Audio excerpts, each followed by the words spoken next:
abakene Robert KIOSAKI avuga saba twibaza ko abakene sabo twibaza kubera ko Robert KIOSAKI abakene ba mbere avuga n'abanyamishahara usanga amahera baronse baca bayakoresha yose ofite babeshejwe n'amadepense barakonsoma ugasanga ego ntarima ntiyorora ntadandaza nabo tikafise ni ukuvuga ko ibintu byose akenera azorinda kubisuma kandi azobisuma muri wa mushahara. Ikindi kibazo rero gihanze abanyamishahara nuko akenshi uko ubuzima novuga buduga canke uko umushahara we buduga acashaka kuduza ni ukuvuga nawe ubuzima cyangwa buduza yaba mubwiza acaja mutanganya ego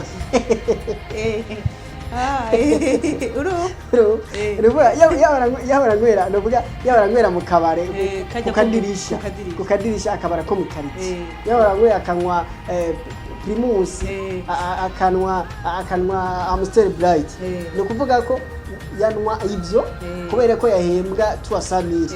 biciye bishika agize amahirwe aronka akazi aho ahembwa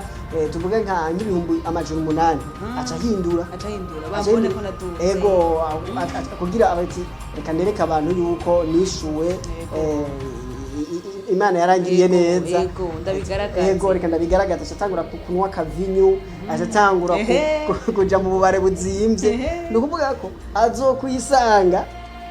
ukundi kwezi kugiye kugera atamahera sigaranye no kuvuga ko ubuzima bwiwe bugengwa ego ubuzima bwiwe buzogoma bugengwa no mushahara no kuvuga ko uko umushahara duga niko nivyo akoresha wa mushahara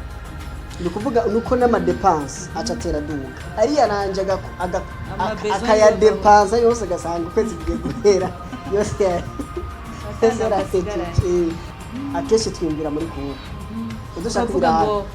ngo kwi business nkora akakantu nkora ngo kanyize igihumbi ku munsi ngo gihumbi ku munsi kimaze wawe ni bisanzwe ukibagira yuko igihumbi kigwijije n'umwaka azobaye neza ego no kuvuga abantu benshi twimbira muri kubu nashobora kwimbira ati ngira nkora umugambi uwo mugambi nzotangura gusoroma cyangwa kwimbura inyungu z'uyu mugambi nyuma y'imyaka 20 abantu benshi ibyo ntabyo bakora ahubwo nubwo bovyumva ko ari ibyo bavuga ati mu myaka 20 reka cyane nzi nuko nzohashika tatangura kwiha amapanse negative mu bisanzwe imigambi myinshi yakunze cyangwa imigambi uzosanga abantu barateye imbere udusanga ari imigambi a long term. Bazi Patrick hari ikintu nama mvuga kandi nibaza yuko abantu benshi bakirabiye ko kibari ico bon nico je niyumvira ariko ego awuzura abo bantu benshi bakoze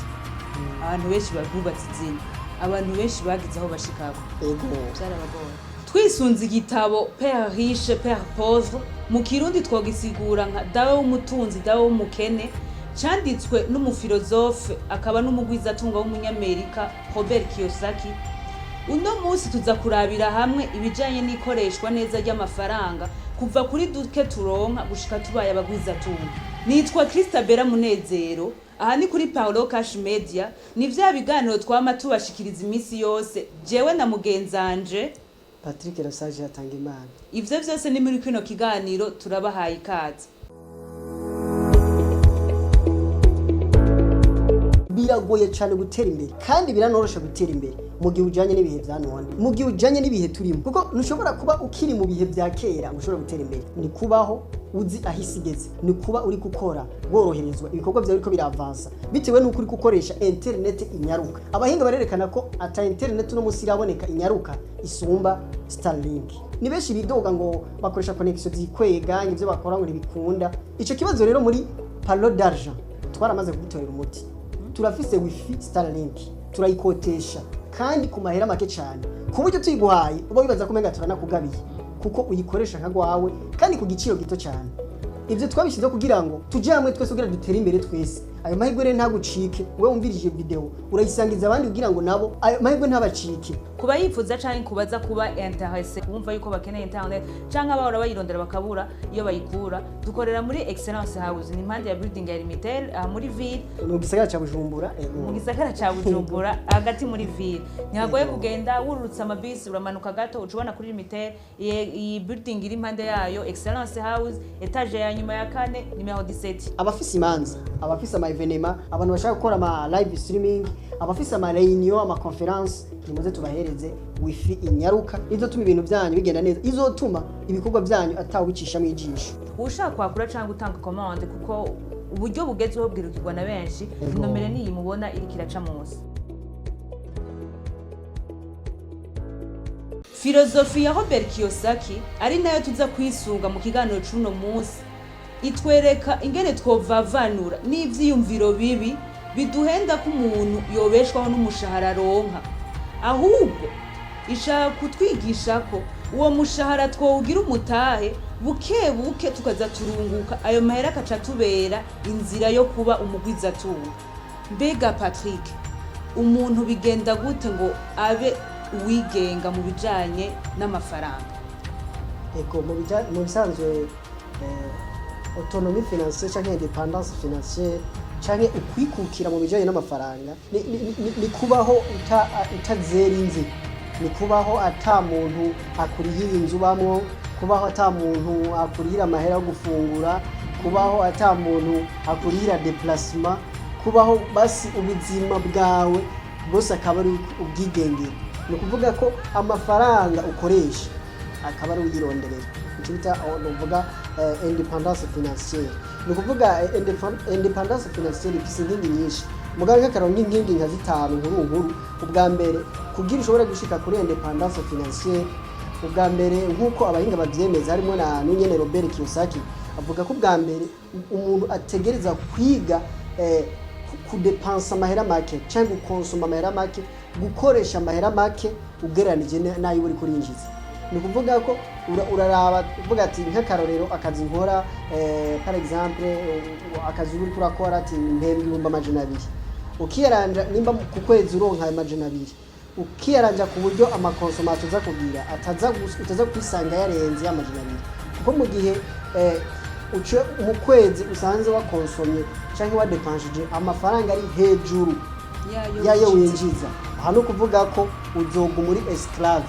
ucuga muri esclave, ucuga muri mbohe canke umucakara wabaguha amafaranga abasanzwe nimba ari uguhemba cyangwa ugaca usanga nk'umujene, ugaca usanga abavyeyi ukomeje kubabera umuzigo, umubabera umuzigo ni mondongikiriri kubera iki duka uburonka biba byanse ko dushobora kugusatisfiza. Bwa kabiri kugira ushobora gushika kuri independance financière uriga kurondera ubundi buryo bwo kuronka amafaranga, donc ukarondera izindi nzira ishobora kwinjiriza a partir canke ufatiye kurajya warusanzwe ufise, ukiga yindi mitwe ati ngira ndandaza ibi, ngira nkora ibi, ugasanga amahera yiwawe warashize mu tundi tuntu. Ivyo birashobora gutuma rero ushobora kwikukira mu bijyanye n'amafaranga, donc no kwironderera gukreya ubutsi, kwihangira imirimo. Ego icyo gatatu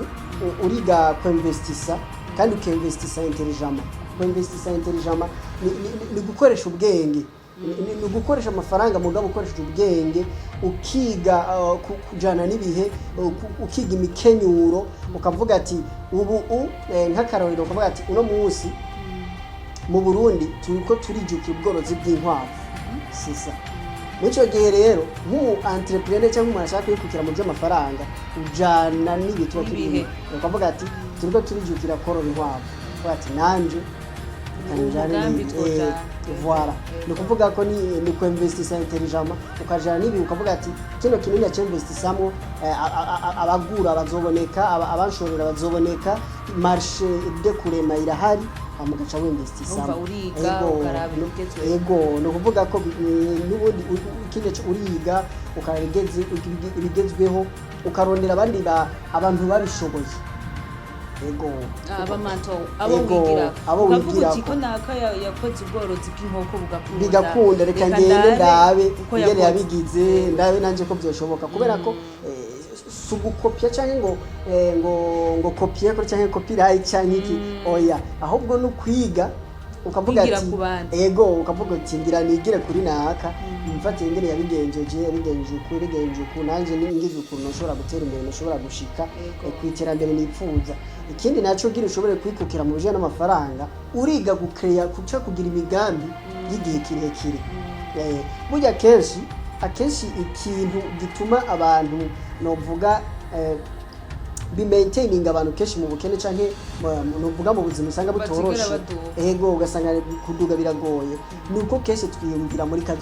kubu akenshi twiyumvira muri kubu ukavuga ngo kwi business nkora akakantu nkora ngo kanyagize igihumbi ku munsi ngo gihumbi ku munsi kimazike wawe nibisana ukibagira yuko igihumbi kigwirije n'umwaka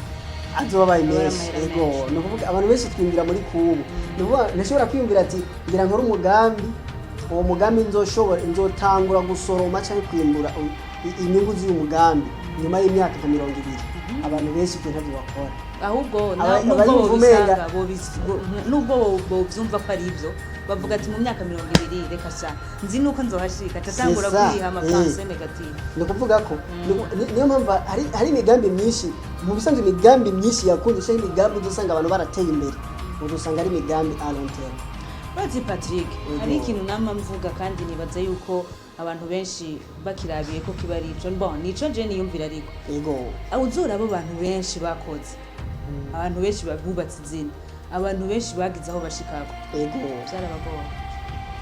baranyereye baravyuka birapfa byose barabona yuko bipfuye barashobora byuka barorora inkwavu zirapfa barorora inkoko zigwara gahweka aravuga ati aruho asaravuga ati reka basi ndabe mu mpene yego kugira yubaka izina impene zakaja mu ngurube zakaja mu nka no kuvuga ko yego umva birasaba gukomera ukavuga uti aha sinzohera ego mu bisanzwe kugira umuntu ashobora gutera imbere n'icyo nyine kugira ushobora gutera imbere ntabwo ushobora kuzera amaso kintu kimwe uriga guhangana kujana n'ibihe cyangwa guhangana na ufite kwiyadapta mu buzima burimo bavuga ati ibi biranse noshobora gukemura kino kibazo gute ubonye ari kibazo kuko hariho amariske tugira tuzobirabira hamwe tuko turabice ingene ushobora kujira amariske ni ukuvuga ko hari amariske abagoye gukura mu nzira uravuga ati hakondi ahantu nyerereye biragoye kugira nzovure ariho riske uvuga ati iyi riske kweli akenshi ngira tuzobirabira hamwe tuko turaba ingene ushobora kujera amariske canke gukemura intambamye zimwe ziba zigwanze kugira ushobora gushika kwihangiro wifuza aho rero no kuvuga ko izo ni zimwe mu nkingi zishobora gutuma umuntu ashikana uvuga ku rugero rwaho yikukira mu bijyanye n'amafaranga canke ku rugero rwaho avuga ati jewe mbayeho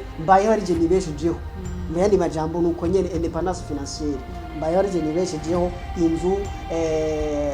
kwivuza gufungura bezo zose ibintu basi byose umuntu akenera igenda birondera yego tubibutse yuko turiko twisunga igitabo c'umugwizatunga nawe yarabikoreye ko kandi nego ni n'umufilozofe no kuvuga ni igitabo kinini ntidushobora byose kubipapenaniza mu kiganiro kimwe ni byinshi ariko hariho imico itatu yerekana y'abantu bivanye n'inyifato abantu bagira iyo barosa amahera hariho abantu bashobora kuronka umushahara w'500 ugasanga bivanye na comportement cyangwa inyifato abantu batatu ayo mafaranga hari mwamwe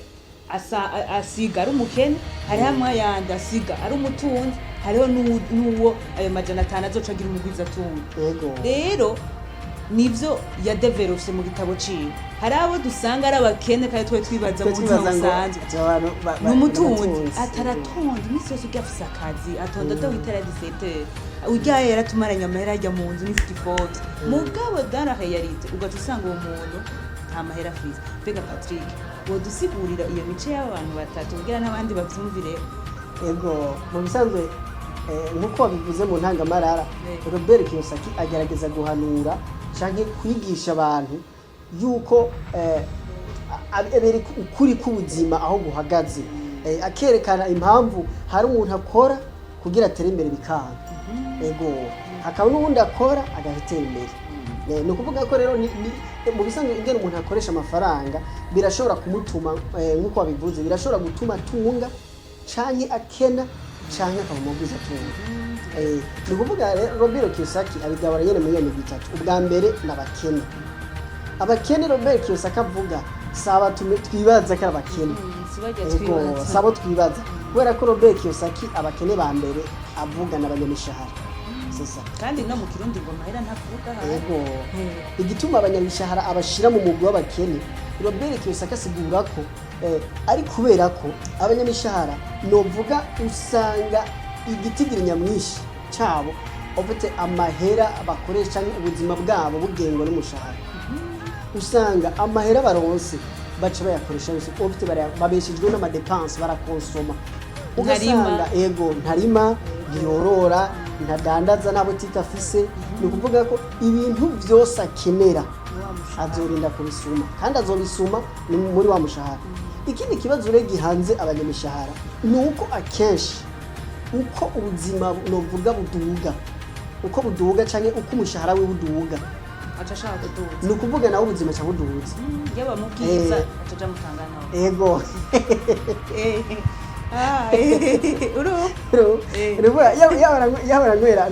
yabaranywera mu kabare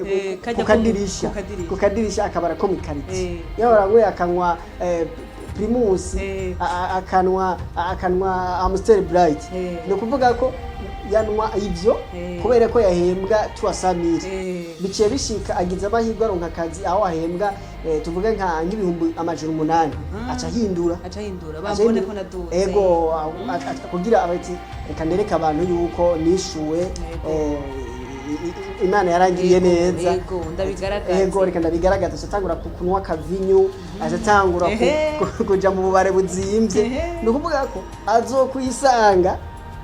ukundi kwezi kugiye kugera atamahera sigaranye no kuvuga ko ubuzima bwiwe bugengwa ego ubuzima bwiwe buzogoma bugengwa na mushahara no kuvuga ko uko umushahara duga niko nivyo akoresha wa mushahara ni ukuvuga nuko n'amadepense acatera duga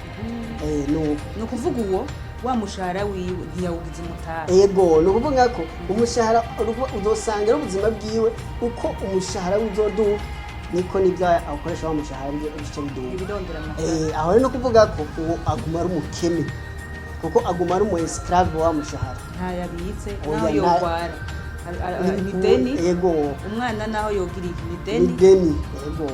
ni ukuvuga umugwi wa kabiri ni umugwi w'abatunzi abatunzi aho batandukanira n'uwo mugwi wa mbere w'abakene mu batunzi usanga n'ibyo haba harimo n'abanyamishahara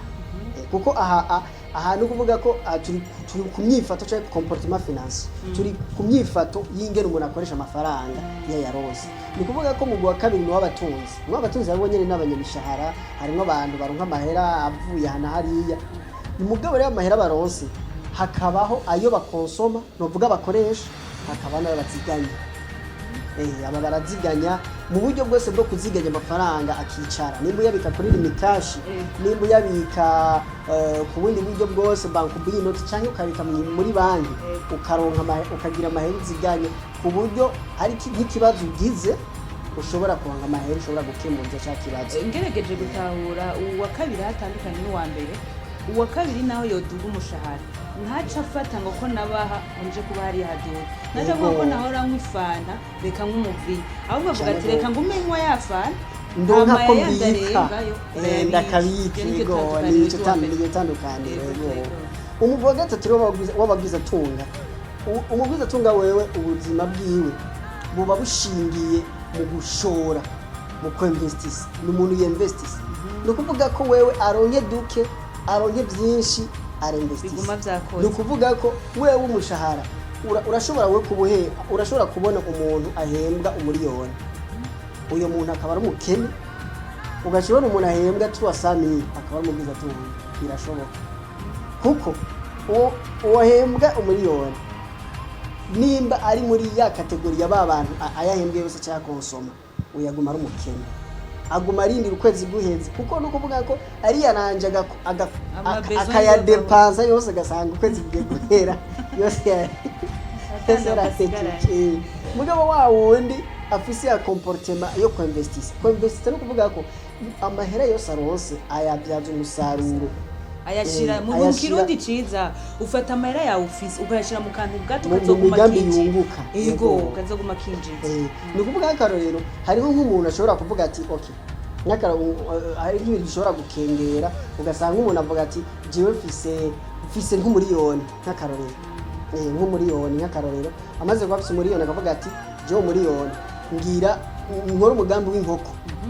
agakora umugambi w'inkoko ruguru akorora inkoko za mutoyi hama amagi agiye kuronka rero amagaronse sivyo amagi amaze kubona ko amaze kuronka amagi menshi ayo magi agaca akora projet yo kudandaza amagi atetse ayo Bujumbura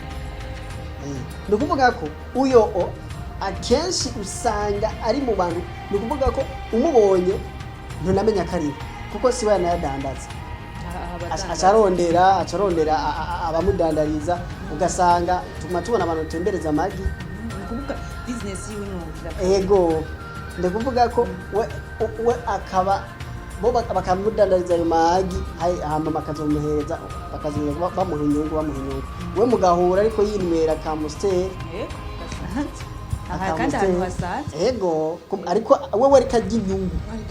ni ukuvuga ko aba investisseurs canke aba bagwiza tunga wewe akonsoma mu nyungu kandi araharuye ego umugabo bakene ajya umushahara bambe ajya umutahe ivyo yogize umutahe n'ivyo akonsoma ego n'ivyo akonsoma kandi abo bantu Patrick ni benshi ni ukuvuga ko ofite mu bisanzwe ni imyifato ni kibazo ico ni kibazo gikomeye ngira tuzobiza ko turi muri sije ya panafricanisme ibyo ni imyifato ikomeye yazanywe n'abakoroni igituma yazanywe n'abakoroni nuko kubera ko umukoroni yaremye umunyafrika w'umubirokrate umunyafrika ashaka kubaho gukora yicaye ashaka gukora ari mu biro ashaka kubeshwaho n'umushahara ego ntibigeze biyumvira ko abarundi canke abanyafrika ntibiyumvira ko azogera igihe novuga umunyamushahara uwo mushahara ahembwa azogeraho uwo mushahara ushobora kumutomubeshaho canke dusipoze ko akazi gahera yego gashobora guhera yego kuko ni ukuvuga ko akenshi abantu bashobora gukompara kenshi ndakunda gukompara umunyamushahara n'umurimyi umurimyi ararima ahejeje kurima agaharura ibintu byose yakoresheje kugira aronke umwimbu agaharura ifumbire agaharura angeri yashizemwo agaharura umuti imbuto itongo byose akabigira n'abakozi mendevre yakoresheje agaca avuga ati kuva ubu umuceri ikenzongurisha ahejeje gushinga igiciro kandi wa munyamushahara ugenda kumugurira wowe wahembwa umushahara ucugenda ya muceri wazimvye ba ukisanga ibintu byazimvye ku isoko uragiye kandi bitebuke nta kugira ngo ureke utegerezwa kugura ucugenda umaze kugura wa muceri niwo ujya wonyene niwo udatetse ucugenda kugura amakara hariho umu investisseur canke umu entrepreneur akora projet yo guca amakara ari byo binakora amahera yiwe akora mw'ivyo nyene kandi ubona aho umuceri wo gugwa 15,000 uwo ari capable arabishoboye wa wundi ashaka kugura konda amabezo yiwe yego kuko uyo agiye kugura umuceri ikibazo gihari umuntu w'amakara agiye kugura umuceri agasanga urazimvye aca amenya ingene akora ku makara nawe bagati kuva ubu rero nanje umupfuko w'100 ndawushize ku 105 ni ukuvuga ko wewe nta kibazo na kimagira none umunyamushahara nawe ashadugiriza umunyamushahara asanga umuceri uzimvye agapfa kugura amakara azimvye apfa kugura amavuta azimvye apfa kugura impuzu zimvye oya impuzu zimvye apfa kugura ibintu byose ni ukuvuga ko izi ingorane zose zijanye n'ubutunzi zose ziza zimukubitako kubera ko amafaranga yiwe yose amafaranga afise ntabwo yigera yabyaza umusaruro ngo ashire mu maproje gashobore kumwungukira ibindi ni ukuvuga uzosanga amahera yiwe arayakoresha kugira asume kubera ko ari umusumyi ategeza guhura n'ingorane ikomeye iyo ofete bijanye n'ibiciro biriko biragorana umusumyi umuntu abesheje no gusuma niwe ahura n'ingorane kandi ikomeye Robert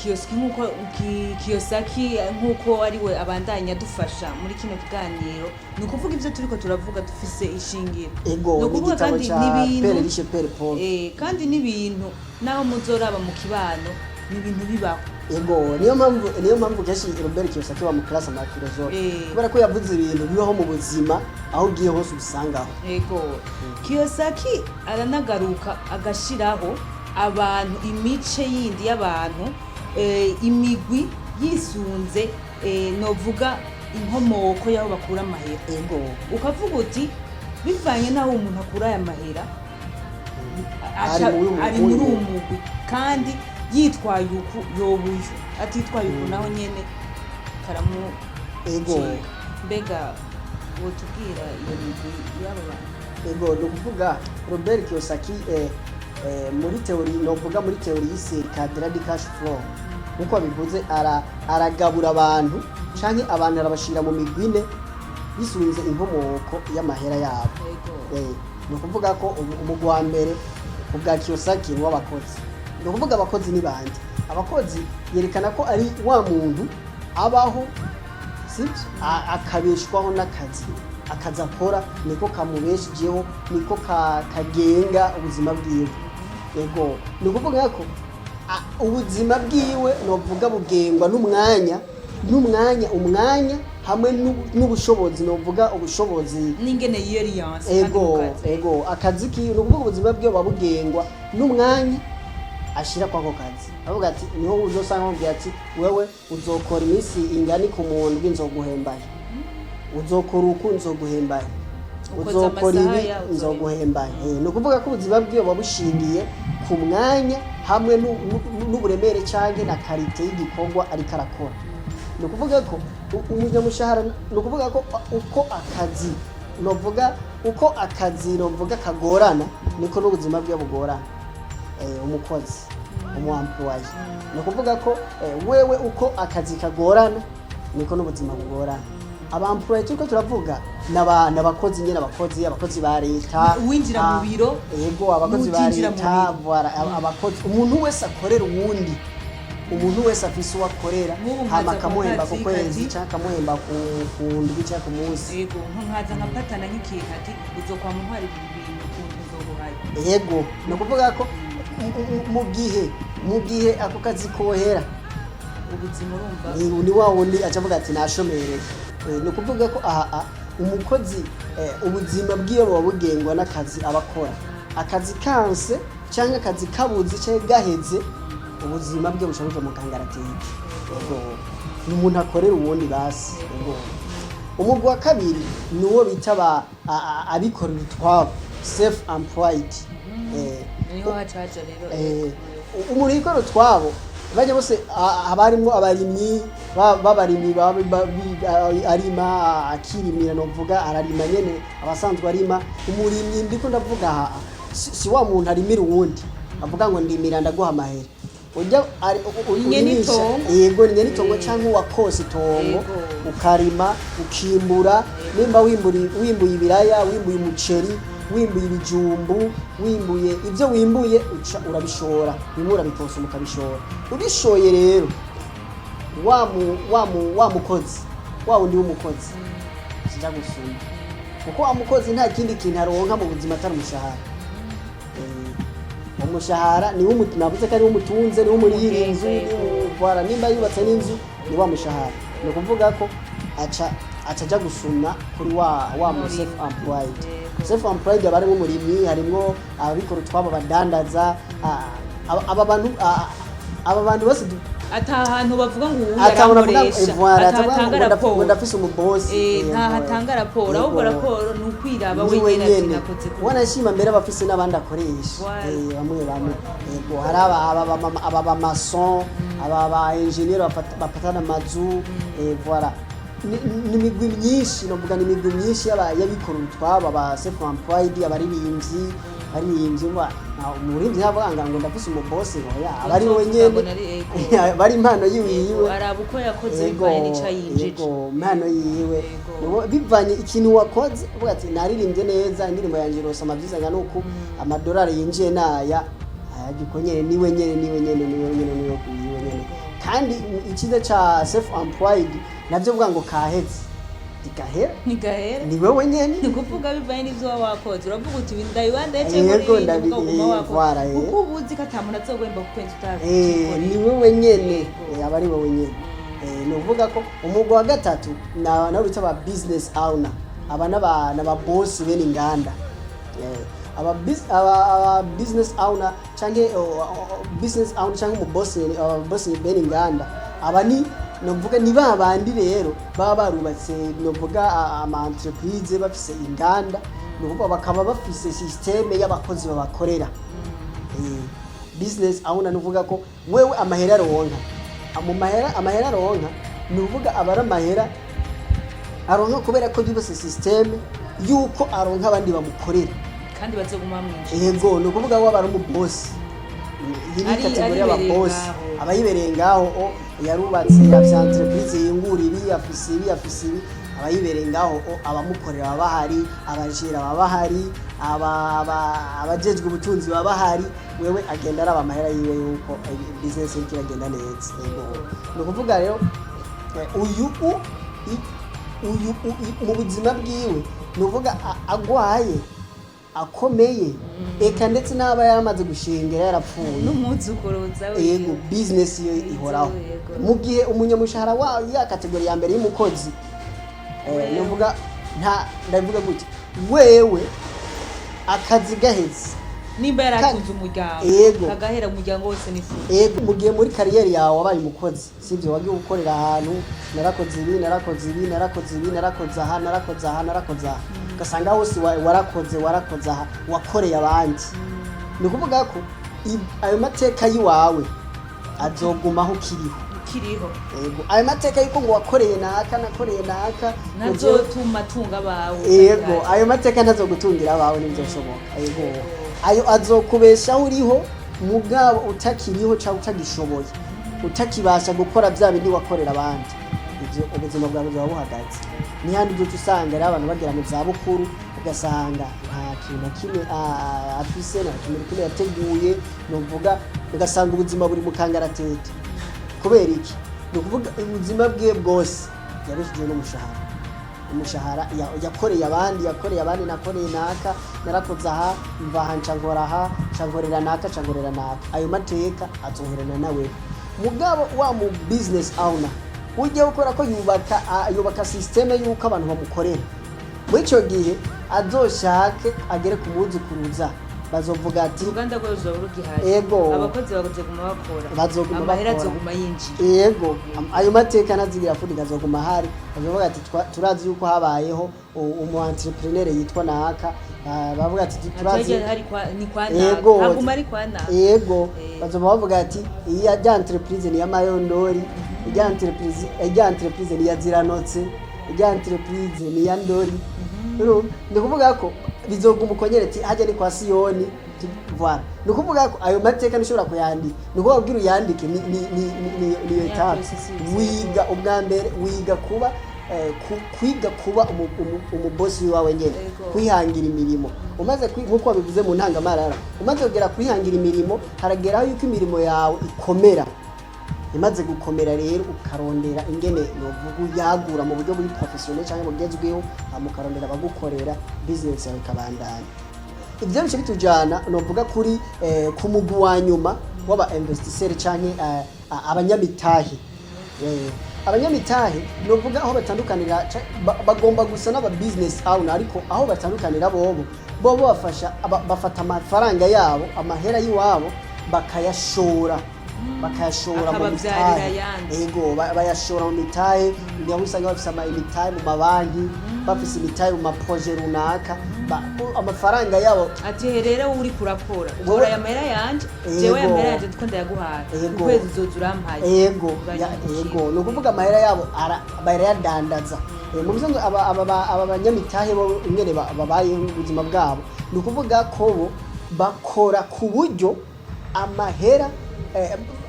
bakora bubaka system ituma badakorera amahera ahubwo amahera akaba ari yabakorera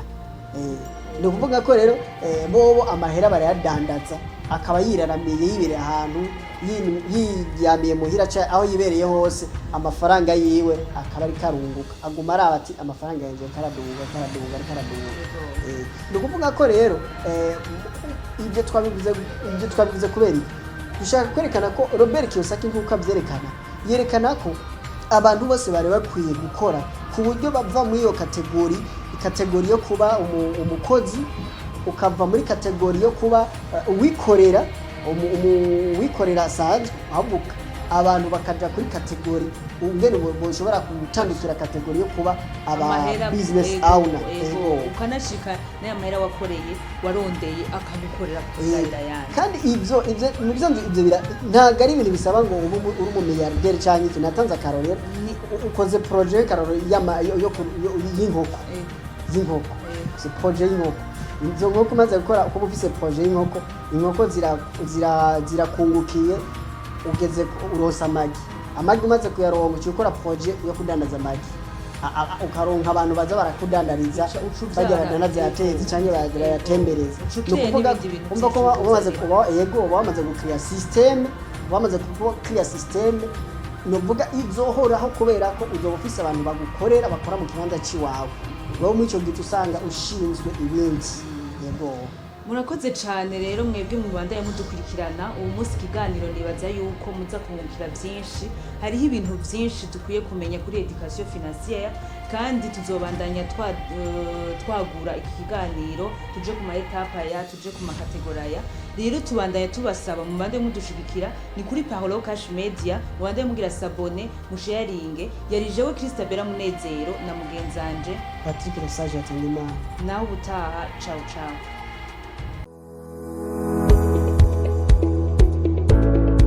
Biragoye cyane gutera imbere kandi biranorosha gutera imbere mu gihe ujanye n'ibihe vya none, mu gihe ujanye n'ibihe turimo, kuko ntushobora kuba ukiri mu bihe vya kera ushobora gutera imbere. Ni kubaho uzi ahisigeze, ni kuba uri gukora woroherezwa ibikorwa byawe biriko biravansa bitewe n'uko uri gukoresha internet inyaruka. Abahinga barerekana ko ata internet no musi iraboneka inyaruka isumba Starlink. Ni benshi bidoga ngo bakoresha connection zikwega ivyo bakora ngo ntibikunda. Ico kibazo rero muri palo d'argent twaramaze kugitorera umuti. Turafise wifi Starlink turayikotesha kandi ku mahera make cyane ku buryo tuyiguhaye uba wibaza ko menga turanakugabiye kuko uyikoresha nkagwawe kandi ku giciro gito cyane. Ivyo twabishize kugira ngo tuje hamwe twese kugira dutere imbere twese. Ayo mahirwe rero ntagucike, wewe umvirije video urayisangiza abandi kugira ngo nabo ayo mahirwe ntabacike. Kuba yifuza canke kubaza kuba intéressé kumva yuko bakeneye internet canke abahora bayirondera bakabura iyo bayikura, dukorera muri Excellence House ni impande ya building ya Limitel muri ville mu gisagara ca Bujumbura. Mu gisagara ca Bujumbura hagati muri ville ntihagoye kugenda wurutsa amabisi uramanuka gato ucubona kuri Limitel. Iyi building iri impande yayo Excellence House etage ya nyuma ya 4 numero 17. Abafise imanza, abafise evenema, abantu bashaka gukora ama live streaming, abafise ama reunion, ama conference, nimuze tubahereze wifi inyaruka izotuma ibintu byanyu bigenda neza, izotuma ibikorwa byanyu atawicisha mu ijisho. Ushaka kwakura cyangwa gutanga commande kuko uburyo bugezweho bwirukirwa na benshi, nomero niyi mubona iri kiraca munsi.